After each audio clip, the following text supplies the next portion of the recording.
Injil Matius pasal 27 ayat 1 sampai 66. Yesus diserahkan kepada Pilatus, kematian Yudas.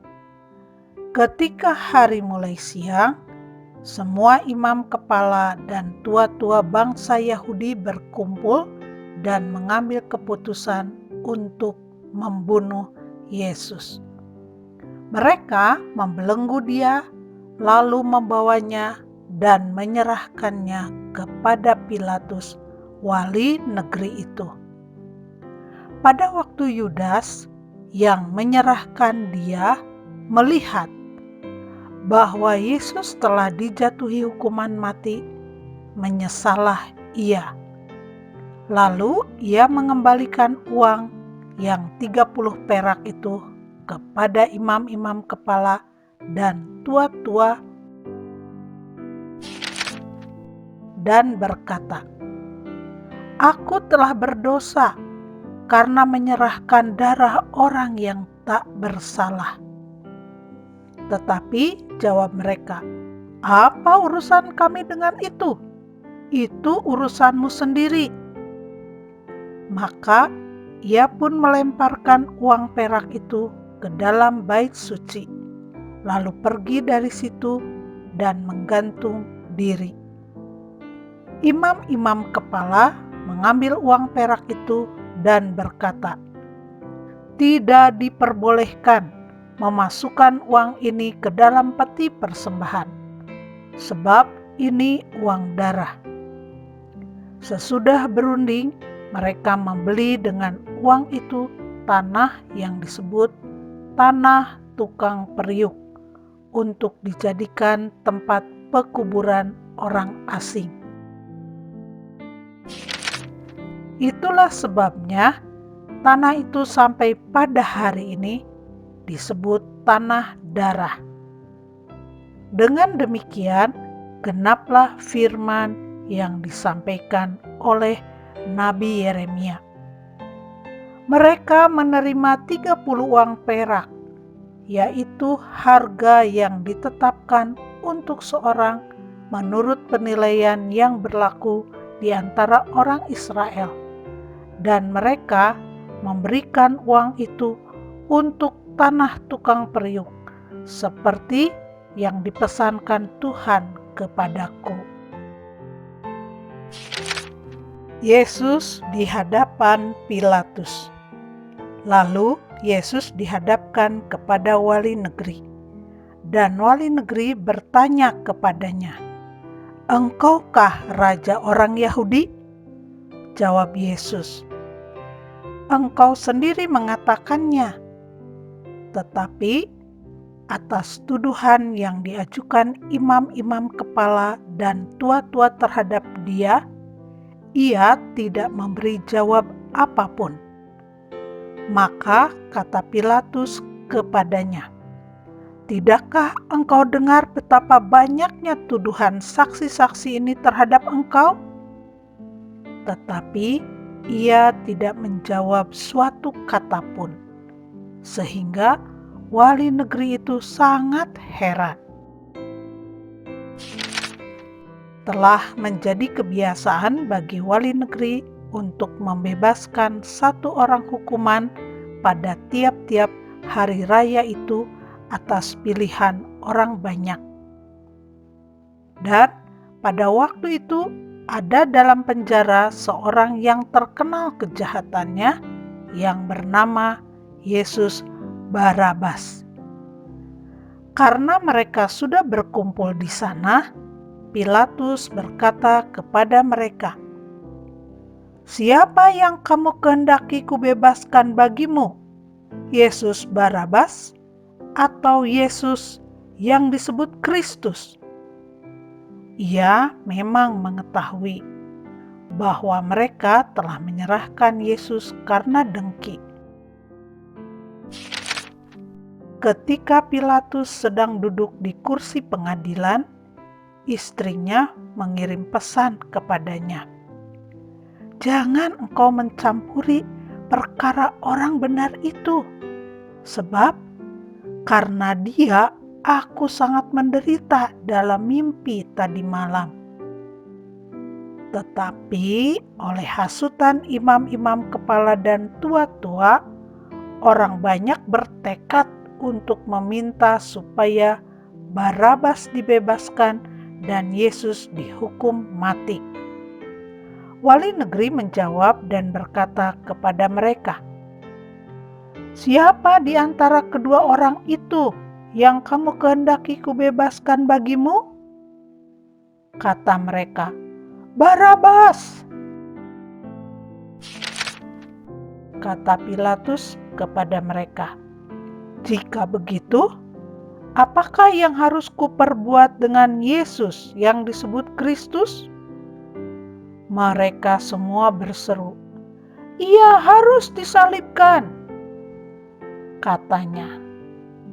Tetapi kejahatan apakah yang telah dilakukannya?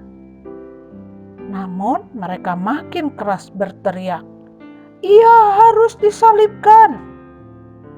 Ketika Pilatus melihat bahwa segala usaha akan sia-sia, malah sudah mulai timbul kekacauan, ia mengambil air dan membasuh tangannya di hadapan orang banyak dan berkata, "Aku tidak bersalah terhadap darah orang ini. Itu urusan kamu sendiri." Dan seluruh rakyat itu menjawab, "Biarlah darahnya ditanggungan atas kami dan atas anak-anak kami." Lalu ia membebaskan Barabas bagi mereka, tetapi Yesus disesahnya, lalu diserahkannya untuk disalibkan. Yesus diolok-olokkan. Kemudian serdadu-serdadu wali negeri membawa Yesus ke gedung pengadilan, lalu memanggil seluruh pasukan berkumpul sekeliling Yesus. Mereka menanggalkan pakaiannya dan mengenakan jubah ungu kepadanya. Mereka menganyam sebuah mahkota duri dan menaruhnya di atas kepalanya, lalu memberikan dia sebatang buluh di tangan kanannya. Kemudian mereka berlutut di hadapannya dan mengolok-olokkan dia, katanya, "Salam, hai Raja orang Yahudi." Mereka meludahinya dan mengambil buluh itu dan memukulkannya ke kepalanya. Sesudah mengolok-olokkan dia, mereka menanggalkan jubah itu daripadanya dan mengenakan pula pakaiannya kepadanya.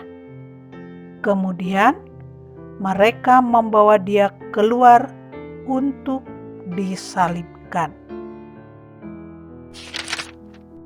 Yesus disalibkan. Ketika mereka berjalan keluar kota, mereka berjumpa dengan seorang dari Kirene yang bernama Simon. Orang itu mereka paksa untuk memikul salib Yesus. Maka sampailah mereka di suatu tempat yang bernama Golgota, artinya tempat tengkorak. Lalu mereka memberi dia minum anggur bercampur empedu. Setelah ia mengecapnya, ia tidak mau meminumnya. Sesudah menyalibkan dia, mereka membagi-bagi pakaiannya dengan membuang undi. Lalu mereka duduk di situ menjaga dia. Dan di atas kepalanya terpasang tulisan yang menyebut alasan mengapa ia dihukum. Inilah Yesus, Raja orang Yahudi. Bersama dengan dia disalibkan 2 orang penyamun, seorang di sebelah kanan dan seorang di sebelah kirinya. Orang-orang yang lewat di sana menghujat dia dan sambil menggelengkan kepala, mereka berkata, "Hai, engkau yang mau merubuhkan bait suci dan mau membangunnya kembali dalam 3 hari, selamatkanlah dirimu, jikalau engkau anak Allah. Turunlah dari salib itu." Demikian juga imam-imam kepala bersama-sama ahli-ahli Taurat dan tua-tua mengolok-olokkan dia, dan mereka berkata, "Orang lain ia selamatkan, tetapi dirinya sendiri tidak dapat ia selamatkan. Ia Raja Israel? Baiklah, ia turun dari salib itu, dan kami akan percaya kepadanya. Ia menaruh harapannya pada Allah. Baiklah, Allah menyelamatkan dia, jikalau Allah berkenan kepadanya.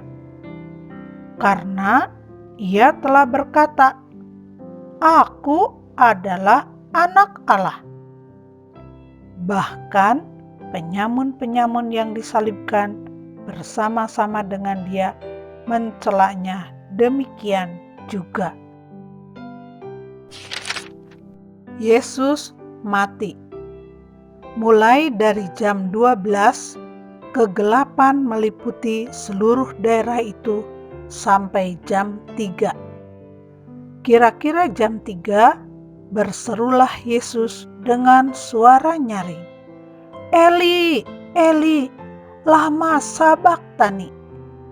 Artinya, "Allahku, Allahku, mengapa engkau meninggalkan aku?" Mendengar itu, beberapa orang yang berdiri di situ berkata, "Ia memanggil Elia." Dan segeralah datang seorang dari mereka.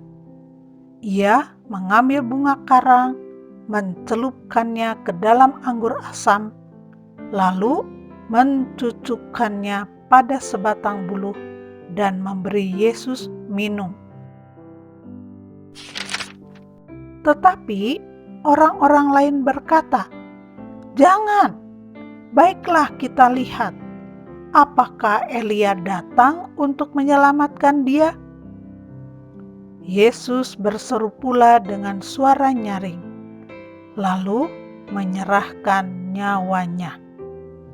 Dan lihatlah, tabir bait suci terbelah 2 dari atas sampai ke bawah, dan terjadilah gempa bumi, dan bukit-bukit batu terbelah, dan kuburan-kuburan terbuka, dan banyak orang kudus yang telah meninggal bangkit. Dan sesudah kebangkitan Yesus, mereka pun keluar dari kubur, lalu masuk ke kota kudus dan menampakkan diri kepada banyak orang. Kepala pasukan dan prajurit-prajuritnya yang menjaga Yesus menjadi sangat takut ketika mereka melihat gempa bumi dan apa yang telah terjadi. Lalu berkata, "Sungguh, ia ini adalah anak Allah." Dan ada di situ banyak perempuan yang melihat dari jauh, yaitu perempuan-perempuan yang mengikuti Yesus dari Galilea untuk melayani dia. Di antara mereka terdapat Maria Magdalena dan Maria ibu Yakobus dan Yusuf dan ibu anak-anak Zebedeus. Yesus dikuburkan. Menjelang malam, datanglah seorang kaya, orang Arimatea, yang bernama Yusuf dan yang telah menjadi murid Yesus juga. Ia pergi menghadap Pilatus dan meminta mayat Yesus. Pilatus memerintahkan untuk menyerahkannya kepadanya. Dan Yusuf pun mengambil mayat itu, mengapaninya dengan kain lenan yang putih bersih, lalu membaringkannya di dalam kuburnya yang baru yang digalinya di dalam bukit batu, dan sesudah menggulingkan sebuah batu besar ke pintu kubur itu, pergilah ia. Tetapi Maria Magdalena dan Maria yang lain tinggal di situ, duduk di depan kubur itu. Kubur Yesus dijaga. Keesokan harinya, yaitu sesudah hari persiapan, datanglah imam-imam kepala dan orang-orang Farisi bersama-sama menghadap Pilatus. Dan mereka berkata, "Tuan, kami ingat bahwa si penyesat itu sewaktu hidupnya berkata, 'Sesudah 3 hari aku akan bangkit.' Karena itu, perintahkanlah untuk menjaga kubur itu sampai hari yang ketiga. Jikalau tidak, murid-muridnya mungkin datang untuk mencuri dia, lalu mengatakan kepada rakyat, 'Ia telah bangkit dari antara orang mati,' sehingga penyesatan yang terakhir akan lebih buruk akibatnya daripada yang pertama." Kata Pilatus kepada mereka, "Ini penjaga-penjaga bagimu. Pergi dan jagalah kubur itu sebaik-baiknya." Maka pergilah mereka, dan dengan bantuan penjaga-penjaga itu, mereka memeterai kubur itu dan menjaganya.